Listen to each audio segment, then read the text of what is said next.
Bueno, pues ya se lo contaba, el fin de semana en Florida se llevó a cabo la reunión cumbre del llamado Escudo de las Américas, que es pues un grupo integrado por mandatarios conservadores de América Latina, muchos de los cuales han llegado al poder en elecciones recientes y que comulgan con la visión de Trump respecto del combate a los cárteles de la droga en el hemisferio, entre otras cuestiones. Se habló específicamente de eso, se volvió a decir que México era el epicentro, lo dijo el propio Trump, de la violencia generada por los cárteles y que Estados Unidos haría lo que tuviera que hacer. Vamos a platicar al respecto sobre esta reunión del Escudo de las Américas con Jorge Castañeda, exsecretario de Relaciones Exteriores y analista internacional. ¿Cómo estás, Jorge? Gusto saludarte. Buenos días. ¿Qué tal? Buenos días, Pascal. ¿Cómo te va? Bien, un gusto conversar contigo y tratando de entender un poco la trascendencia de esta reunión. Estamos acostumbrados, Jorge, a que Trump en ciertos momentos tenga un discurso muy duro y luego en los hechos las cosas se suavizan. ¿Tú lo ves como parte de esa dinámica o ves que hay alguna evolución? Bueno, me parece que hay que verlo en dos etapas, Pascal. El discurso de Trump sobre el epicentro, la forma muy despreciativa en que se burló de la presidenta Sheinbaum, es una cosa a la que quizás no convenga darle demasiada importancia, seguir quizás con el discurso un poco fácil y vacuo de la cabeza fría. No es, en mi opinión, lo esencial, ni siquiera es lo esencial la parte de su discurso, de sus comentarios sobre el hecho de que México fuera el epicentro de la actividad de los cárteles. Ese es un aspecto que el gobierno de México tendrá que decidir cómo responde, seguramente lo hará la presidenta en los minutos que siguen. En la mañanera, esa es una cosa. Lo que me parece mucho más trascendente, Pascal, es la declaración firmada por los ministros de Defensa y de Seguridad de los mismos 12 países. En realidad fueron 15 los que lo firman, aunque solo 12 jefes de Estado, de gobierno o presidentes electos, el caso del chileno, que asistieron a la cumbre de Miami, donde se opta ahora sí ya clara, formal y explícitamente por la militarización de la lucha contra el crimen organizado. Deja de ser un asunto de aplicación de la ley, es decir, un asunto de law enforcement, según la terminología de Estados Unidos, para volverse ahora sí una guerra como la guerra de Calderón. Es decir, ya son 12 países o 15, sus ministerios de defensa y de seguridad, sus presidentes o jefes de gobierno que formalmente deciden que van a conducir el combate al crimen organizado a través de sus ejércitos y haciéndolo como si fuera una operación militar, con militares y una operación militar, es decir, una guerra.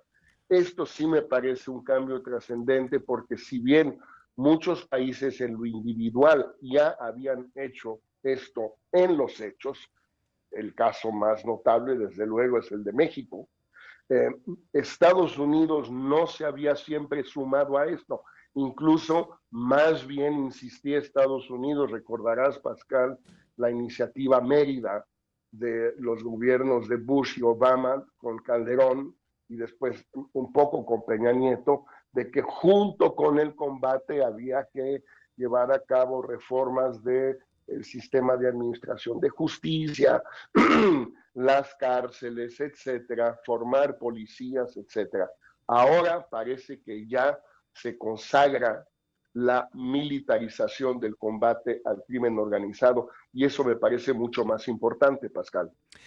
Jorge, coincidentemente el viernes, es decir, en la víspera de esta reunión, Estados Unidos y Ecuador llevaron a cabo un bombardeo de un campamento de un grupo, un desprendimiento de las FARC, uno de esos grupos que no se sujetaron al proceso de paz, que se llama Comandos de la Frontera, que encabeza un personaje conocido como Mono Tole. Este bombardeo, pues creo que es el primero que se realiza en tierra y si bien se centró, digamos, ocurrió en el territorio ecuatoriano, aunque muy cerca de la frontera colombiana, es la primera vez que con participación de Estados Unidos se lleva a cabo un bombardeo contra un cártel de la droga en tierra, ya no solo en el mar. Así es. El presidente Noboa de Ecuador, como recordarás, Pascal, llevó a cabo un referéndum el año pasado, un referéndum para tratar de reabrir la base americana, la base de la DEA en la ciudad de Manta. Fracasó en el referéndum, fue rechazada esta opción por la sociedad ecuatoriana, pero entonces ahora está actuando por la vía de los hechos y de acuerdos bilaterales con Estados Unidos que no reabren la base, pero que le permiten a Estados Unidos claramente participar en operaciones conjuntas, como se ha también hablado mucho en el caso de México, sin que por ahora parece hayan tenido lugar. Ese ejercicio en la frontera entre Ecuador y Colombia, efectivamente creo que es premonitorio de esta declaración de los 15 países a propósito de la militarización.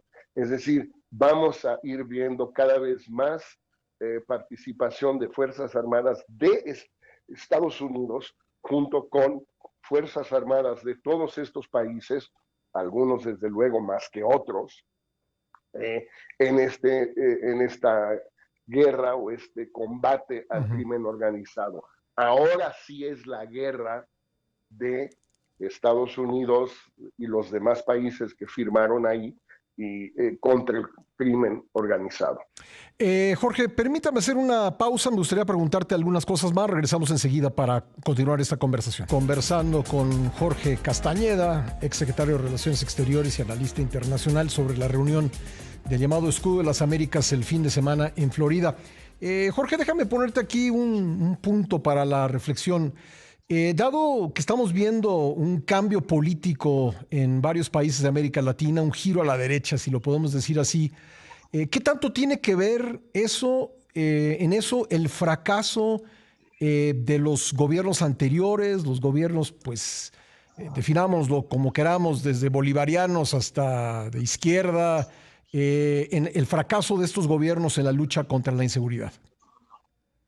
Bueno, el auge, Pascal, de estos que podríamos llamar los populismos de derecha o populismos autoritarios montados en la ola de indignación de la gente por la inseguridad, es claramente una característica de la actual situación en América Latina.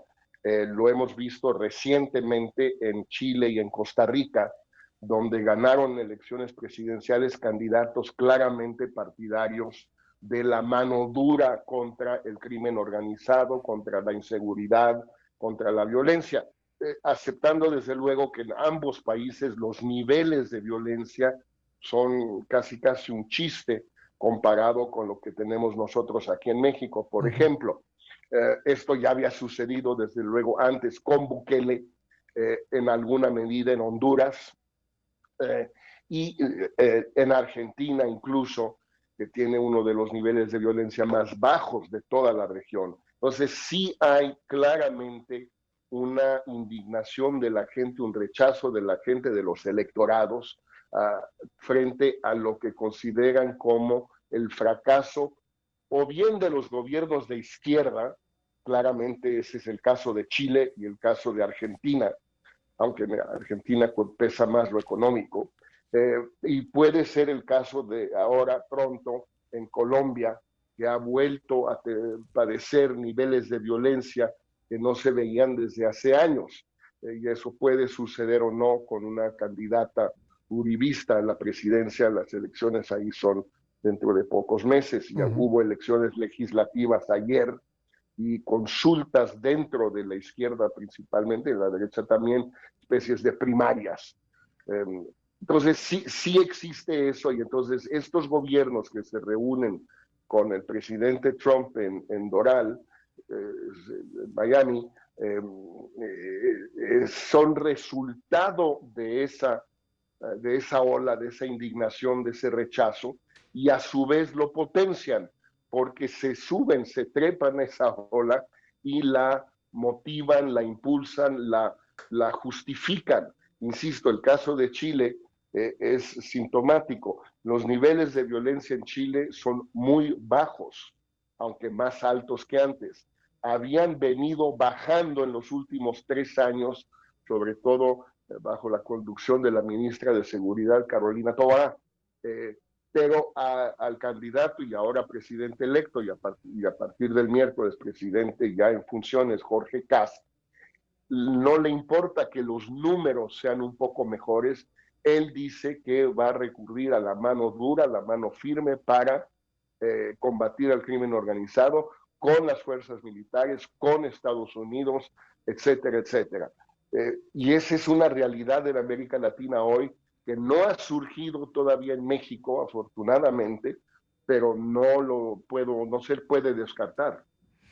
Ya, y bueno, ¿qué futuro le ves a la coordinación? Me decías en el bloque anterior que pues ha ido incrementándose poco a poco el nivel de las operaciones estadounidenses, primero en el mar contra las llamadas narcolanchas, luego este bombardeo en la frontera de Ecuador y Colombia. ¿Ves que este escudo de las Américas va a evolucionar todavía más en este tipo de operaciones militares?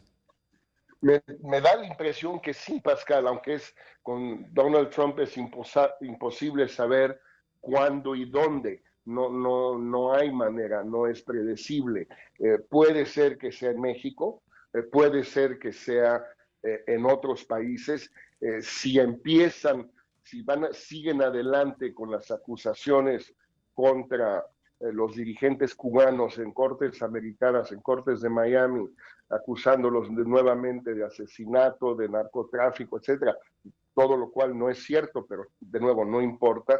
Puede ser con Cuba, puede ser con Colombia, directa o indirectamente tratando de incidir en la elección presidencial en ese país. Es algo difícil de saber, pero claramente van a ir militarizando las operaciones y utilizando la consigna que yo creo fue la que se utilizó con México en el caso del Mencho: si no lo hacen ustedes, lo vamos a hacer nosotros, escójanle. Y por último, este escudo de las Américas empuja a la OEA hacia una irrelevancia o una mayor irrelevancia. Bueno, ya es irrelevante y ahora lo va a hacer de una manera un poco más. El gran reto, Pascal, me parece, es cómo responden los países que no fueron, y que no fueron porque no fueron invitados. México, Colombia, Brasil, Guatemala.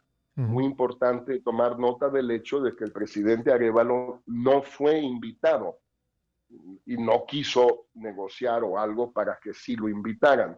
Y obviamente, y luego están desde luego las 3 dictaduras, Nicaragua, Cuba y Venezuela. ¿Cómo van a responder? Quedémonos con México, Colombia, Brasil y Guatemala. ¿Cómo van a responder? ¿Van a decir algo? ¿No van a decir nada? ¿Lo van a decir individualmente, juntos? No sé. Pues vamos a ver el caso de México. La mañanera hoy comienza un poco más tarde, a las 8 de la mañana, así que pues creo que va a ser uno de los temas que toque la presidenta, por lo menos así está previsto. Pues Jorge, siempre agradecido contigo. Te mando un abrazo. Un abrazo, Pascal.